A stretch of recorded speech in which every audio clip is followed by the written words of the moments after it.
Now, the name is Bond, James Bond. It's not me, but who do you think is set to be the next 007, with Daniel Craig having retired his Walther PPK? Well, speculation over which actor will take on the role of James Bond has been mounting once again after reports that the British star, you can see him just about there on the left, Aaron Taylor-Johnson, has been offered the role. So let's speak to someone who loves a bit of Bond, Mark O'Connell, author of Catching Bullets, Memoirs of a Bond Fan. Good to talk to you.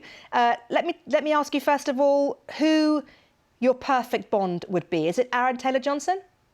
Right now, he's kind of one of my perfect Bonds. There's Paul Mescal as well, the other British actor who's just soaring to brilliance in All of Us Strangers. He's kind of, him and Aaron Taylor-Johnson are kind of my top 2 or 3 at the moment.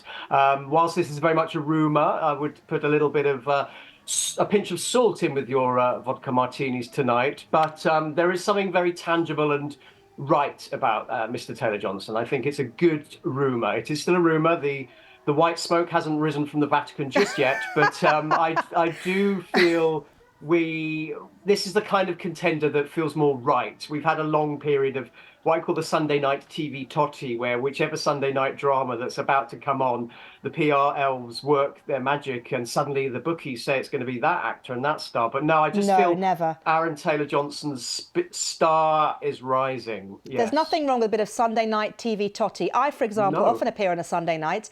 Let me ask you this. I see Roger Moore is in a picture frame behind you. Yes. He's my favourite Bond. Is he your favourite Bond? Yeah, definitely. Then you're my kind of guy, 100%. Yeah, Roger Moore, he was my favourite. I think Daniel Craig is the best. I know the Sean Connery guy, he did one or two apparently as well. But no, Roger Moore I'm definitely Team Roger. And why is it you love him so much? Why do you love him so much? Roger, he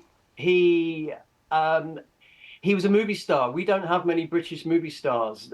Daniel Craig is a movie star because of Bond. People like Aaron Taylor-Johnson, Paul Mescal might be British movie stars down the line, maybe because of Bond, maybe not. But Roger Moore was a movie star. We genuinely don't have many movie stars of that caliber in Britain historically, but certainly now at the moment.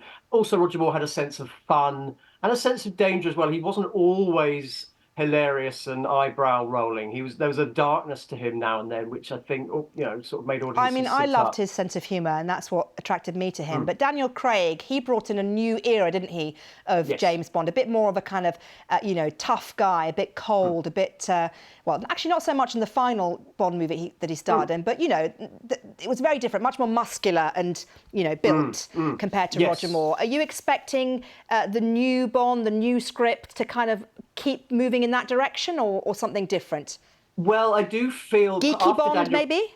I'd love geeky Bond, but after Daniel Craig emerged from the surf and that beach in the beginning of early on in Casino Royale all those years ago, I think that the game or the bar was raised. Fortunately, someone like Mr. Taylor-Johnson, Paul Mescal, Jonathan Bailey, the current actors who could be on the radar for this role, they're also very buff. We live in a very different time. You sort of look at Roger Moore and Sean Connery in their later Bond films when they might be doing a topless scene. You're like, wow, okay, there is hope for me. There is hope.